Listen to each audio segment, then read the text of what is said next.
Baik, Assalamualaikum warahmatullahi wabarakatuh. Perkenalkan nama saya Novan Rizky Wijaya, NIM 62114190106. Pada kesempatan kali ini saya akan mempresentasikan tentang program pembinaan olahraga karate pada anak usia dini.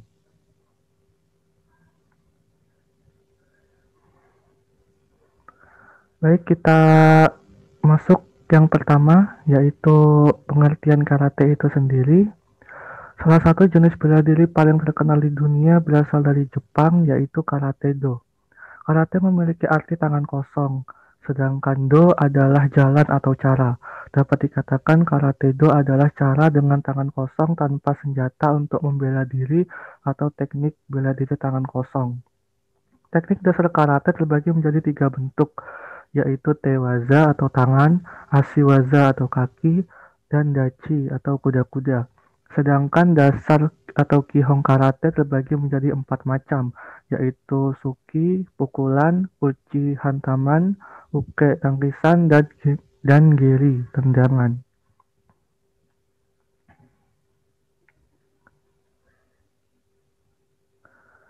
Selanjutnya yaitu manfaat dari karate. Antara lain, yang pertama, menguatkan otot lengan dan kaki, mempertahankan diri, meningkatkan konsentrasi, meningkatkan rasa percaya diri, menambah teman, dan dapat mempelajari bahasa Jepang serta budaya Jepang dalam kehidupan sehari-hari.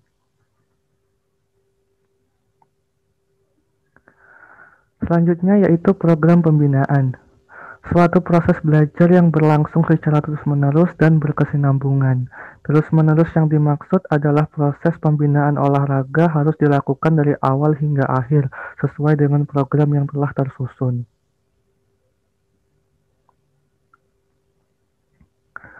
Dalam program pembinaan olahraga terdapat tiga urutan. Yang pertama yaitu pemasalan, yang kedua pembibitan, dan yang ketiga pembinaan bakat.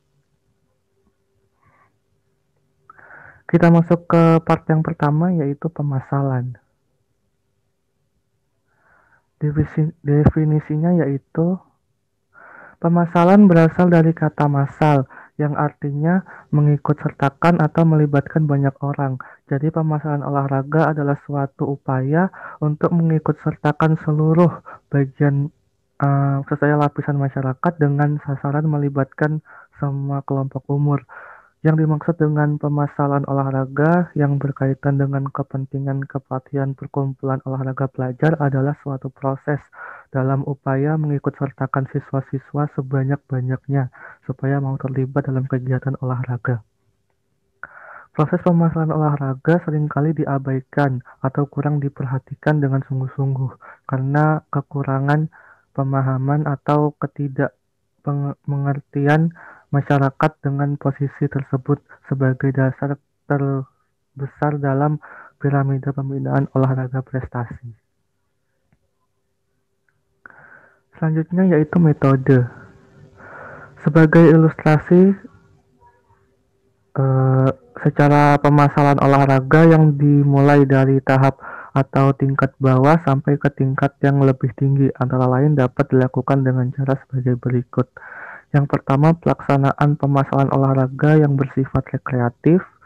Kedua, pelaksanaan pemasalan olahraga yang bersifat untuk menanamkan dasar keterampilan gerak. Yang ketiga, strategi pemasalan olahraga, yaitu suatu perencanaan yang cermat mengenai kegiatan pemasalan olahraga untuk mencapai sasaran khusus yang diharapkan. Strategi pemasalan antara lain menyediakan atau menyiapkan sarana dan prasarana olahraga yang memadai sesuai dengan tujuan dari pemasalan olahraga tersebut. Dalam hal ini, olahraga tersebut yaitu karate. Menyiapkan pengadaan tenaga pengajar atau pelatih olahraga yang benar-benar memiliki kemampuan menggerakkan anak usia muda. Mengadakan berbagai bentuk pertandingan atau perlombaan cabang olahraga baik antara kelas, sekolah maupun antara klub atau perkumpulan. Mengadakan demonstrasi pertandingan atau perlombaan antara atlet yang berprestasi dan Maksudnya dalam berbagai cabang olahraga, melakukan kerjasama antara sekolah dengan masyarakat khususnya orang tua, memberikan motivasi kepada siswa agar mau berolahraga, dan yang terakhir merangsang minat para siswa terhadap kegiatan olahraga melalui media massa maupun media elektronik dan lain-lain. Yang selanjutnya yaitu target sasaran. Sasaran dari program pembinaan ini adalah anak usia dini berumur 6 sampai 12 tahun. Anak usia dini 6 sampai 12 tahun lebih mudah menyerap semua aspek pembelajaran. Hal ini dapat dimanfaatkan guna pengembangan mereka dalam berlatih. Anak-anak pada dasarnya identik dengan bermain dan penuh rasa keingintahuan. Program pembinaan olahraga karate dengan metode permainan juga merupakan terobosan baru untuk memicu semangat berlatih sebagai penunjang prestasi. Kemudian kita masuk ke part kedua yaitu pembibitan. Definisinya, pembibitan adalah suatu pola yang diterapkan dalam suatu upaya menjaring atlet berbakat dalam yang diteliti secara ilmiah.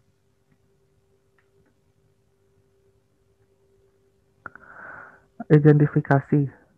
Jika langkah pemasalan telah berhasil, dimulai langkah pembibitan yang dilaksanakan secara sistematis, meningkat dan berkelanjutan. Pencarian dan pemilihan calon atlet berbakat harus dilakukan melalui instrumen-instrumen yang dapat diandalkan, tidak hanya atas dasar asumsi dan intuisi, sehingga pada saat tersebut sudah harus dilibatkan para ilmuwan dan para ahli peneliti bakat. Identifikasi bakat. Yang pertama, pertimbangan dalam memilih atlet bibit unggul antara lain. Keadaan bibit atlet yang unggul adalah bibit atlet yang memiliki kemampuan atas bakat dan potensi tinggi yang dibawa sejak lahir. Dengan diperoleh bibit unggul, maka akan dapat menghindari terjadinya pemborosan baik terhadap tenaga maupun biaya. Pencarian terhadap bibit atlet yang unggul perlu semakin digalakkan agar diperoleh bibit unggul dari usia muda. Kemudian karakteristik atlet yang akan dijadikan atlet bibit unggul antara lain: kualitas bawaan sejak lahir, bentuk tubuh yang baik sesuai dengan olahraga yang diminatinya, keadaan fisik dan mental yang sehat, keadaan fungsi organ-organ tubuh baik seperti paru-paru, jantung, dan lain-lain, kemampuan gerak dasar yang baik seperti kecepatan, daya tahan, dan lain-lain, penyesuaian yang cepat dan tepat baik fisik maupun mental terhadap pengalaman baru dan dapat membuat pengalaman dan pengetahuan yang telah dimilikinya siap untuk dipergunakan apabila dihadapkan pada kondisi baru atau intelijensi tinggi. Sifat kejiwaan karakter bawaan sejak lahir yang dapat mendukung pencapaian prestasi prima antara lain: ulet, berani, percaya diri, watak kompetitif tinggi, kemauan keras, tabah, dan semangat tinggi. Memiliki kegemaran berolahraga. Lalu yang selanjutnya, pencarian bibit unggul dilaksanakan oleh tim yang terdiri dari tenaga pendidikan jasmani, pelatih, dokter olahraga, pakar olahraga, psikolog, sosiolog, dan antropolog. Melalui observasi, pengamatan, angket, dan wawancara, tes pengukuran kemampuan. Kemudian kita masuk ke part yang ketiga yaitu pembinaan bakat. Definisinya yaitu bakat merupakan kapasitas seseorang sejak lahir, yang juga berarti kemampuan terpendam yang memiliki yang dimiliki seseorang sebagai dasar dari kemampuan nyatanya. Bakat seseorang dalam olahraga adalah kemampuan dasar yang berkenaan dengan penampilan gerak dan kombinasi dari beberapa kemampuan yang berhubungan dengan sikap dan bentuk badan seseorang.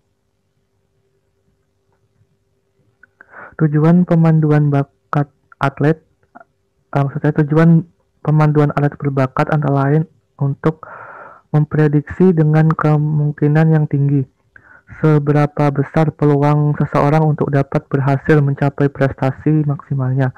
Selain itu juga untuk memprediksi apakah seorang atlet muda itu mampu untuk menyelesaikan atau melewati program latihan dasar untuk kemudian ditingkatkan latihannya menuju prestasi puncak.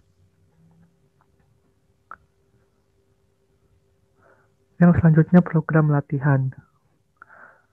Waktu latihan 120 menit atau 2 jam. Jam latihan 16.00 sampai 18.00. Repetisi 3 kali per minggu. Hari Selasa, Kamis, dan Sabtu. Tempat latihan lapangan sekolah maupun gedung olahraga atau GOR. Peralatan baju karate, sabuk karate, hand protector, dan matras karate. Perlengkapan yaitu air minum secukupnya. Lalu yang selanjutnya yaitu kegiatan dalam latihan. Ini yang pertama, persiapan, meliputi ganti baju, membuat barisan dan lain sebagainya, durasi 5 menit. Berdoa, durasi 5 menit. Pemanasan 15 menit. Lalu diselingi fisik, push up 5 menit. Gerakan dasar individu, mulai dari kuda-kuda, pukulan, tangkisan, dan tendangan 30 menit.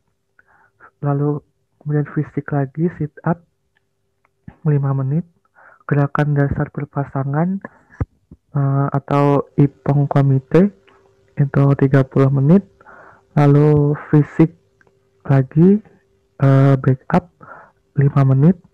Lalu kemudian diakhiri dengan kata, itu mulai dari Kihong, kata dasar, hingga kata pinang 20 menit.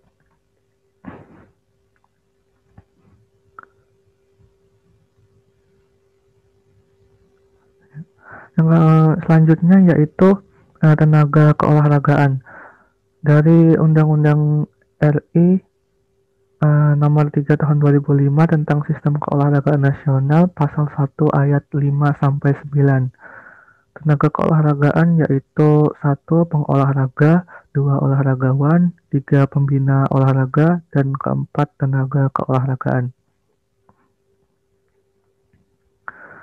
Lalu pengawasan masih sama, yaitu dari Undang-Undang RI nomor 3 tahun 2005 tentang Sistem Keolahragaan Nasional, pasal 9 sampai 11. Pengawasan dilakukan oleh 1. Orang tua, 2. Masyarakat, 3. Pemerintah. Kemudian evaluasi. Untuk mengetahui kemajuan pelaksanaan program pembinaan secara keseluruhan dan mengetahui perkembangan anak dalam berlatih seni bela diri karate dengan cara mengadakan tryout, yaitu dengan kata lain ini adalah ujian kecilnya, tidak sama seperti ujian kenaikan sabuk begitu.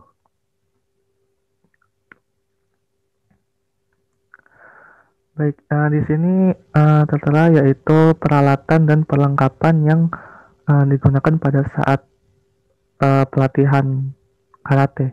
Yang pertama yaitu baju karate, lalu hand protector, foot protector, body protector, lalu ada matras, air minum secukupnya, head protector, lalu ada gum shield atau pelindung gigi, dan juga sabuk karate bagi yang sudah naik ke tingkat berikutnya dan juga untuk pertandingan. Nah, pada slide ini adalah contoh dari kejuaraan karate yang telah diadakan secara virtual. Karena ini merupakan masa pandemi, jadi hanya bisa dilakukan dengan cara virtual gitu ya. Dan pertandingannya pun hanya pertandingan kata, tidak ada pertandingan komite. Nah, pada kejuaraan ini masuk ke dalam pemasalan dan juga pembinaan bakat. Di mana pada pemasalan kejuaraan ini melibatkan uh, seluruh seluruh komponen umur gitu ya, mulai dari yang paling muda hingga yang paling tua, mulai dari atletnya hingga pelatih maupun ofisialnya begitu.